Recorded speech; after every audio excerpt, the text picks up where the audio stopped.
us to 1 Chronicles chapter 4, and I read the King James Version. I want to look at the New King James Version. Keep your seat. 1 Chronicles chapter 4, verse 9 and 10, it said, "Now Jabez was more honorable than his brothers, and his mother called his name Jabez, saying, Because I bore him in pain.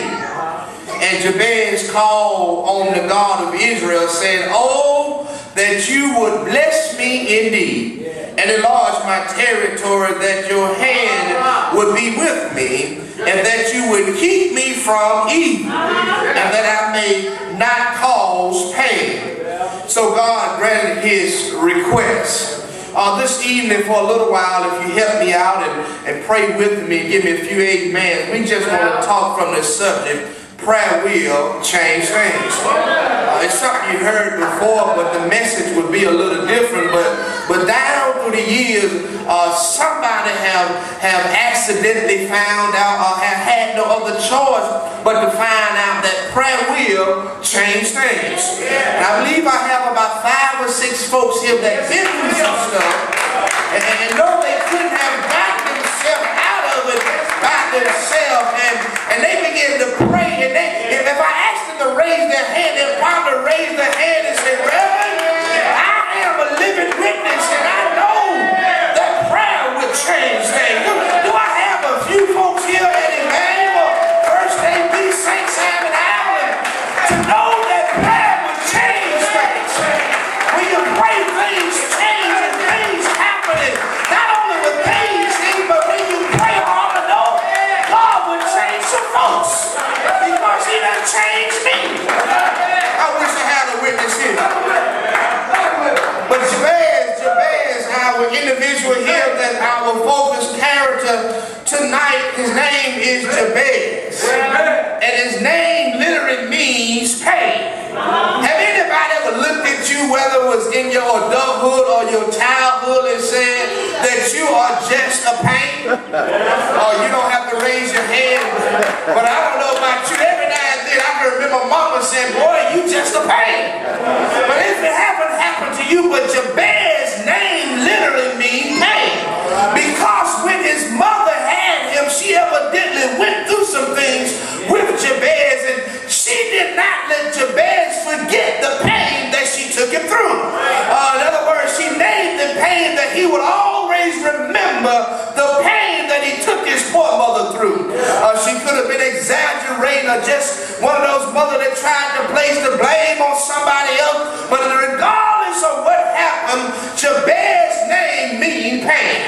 I want you to know today, regardless of your name or your geographical location where you're from, some of us feel like our name is pain, because all the pain that we go through sometimes, the suffering that others take us through sometimes, our name may not be Jabez, but it seems like if it's not one thing, it's another. As soon as you go around one corner, there's disaster and pain waiting on you on the next corner. But when I read Jabez, whether your name is Pain, Sue, or Jane, whatever you're going through, God said, "I will still bless you indeed." Do I have anybody here in need of a blessing?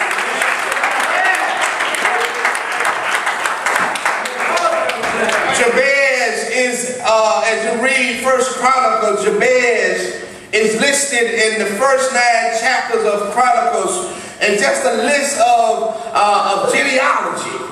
If you read it, if you ever read it, it felt like reading something that you didn't have nothing else to do. You read that so-and-so was the father of so-and-so, and so-and-so was the father of so-and-so. And this goes on for 9 chapters.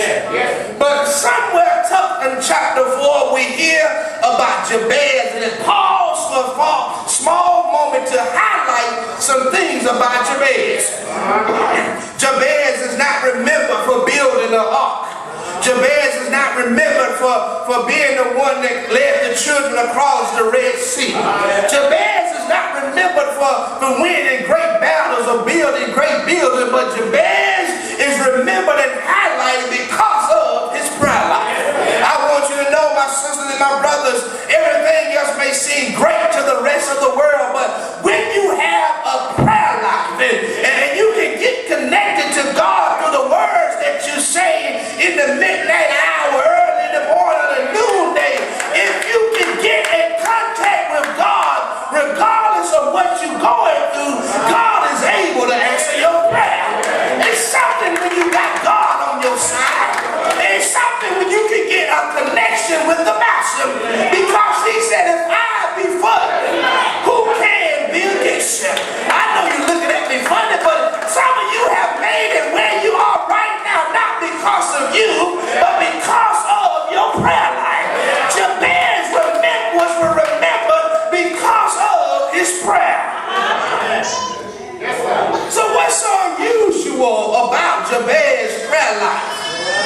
First of all, it tells us that Jabez was blessed and more honorable than the rest of his family.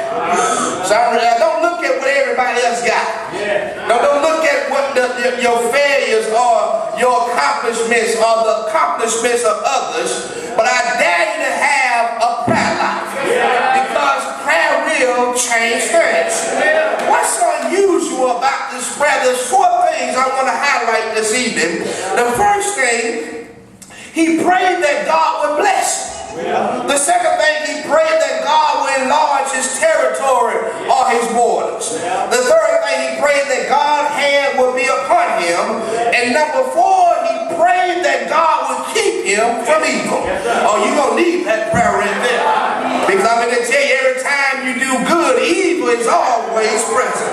Look at number one. Jabez prayed that God would bless him. He sought God's blessing on his life. And regardless of what you're going through or what you have, money can't buy you blessings. Education can't buy you blessings. Having a lot of friends cannot buy you blessings. Everything you can possess yourself is just temporary. But when God bless you, he bless you with stuff that can last eternal. Anybody wants some eternal blessings? So Jabez prayed that God would bless him. Listen, there's nothing wrong with asking God to bless you if you're going to use the blessing that God has given you to bless somebody else. I want you to know tonight, my sister and brother, your life is not even about you. Your worship is not even about you. Matter of fact, you being here tonight is not even about you. But everything you do and we do should give glory to God. If God has blessed you with a PhD, you should be using your PhD to help somebody that cannot read at all. In other words, nothing wrong to ask for money and ask God to bless you with a greater job. And when God bless you with it, you can help somebody that may need food on the table. There's nothing wrong with asking for a new car, but if somebody need a ride to the store or need a ride to work, don't let your new car keep you from giving them a job. So if God don't use you to be a blessing for somebody else, and you are humble enough to be a blessing for somebody else, every now and then you need to say, God bless me indeed.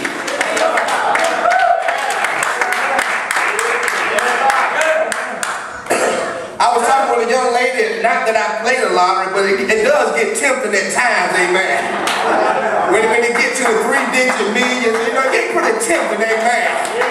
I have to drive fast past the grocery stores and the convenience store because we have like $312 million, you know.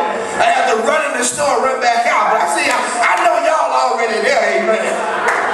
But if God blessed me with something like that, I was talking to an individual, God bless me with something like that, I would give away more than what I would probably hold on to.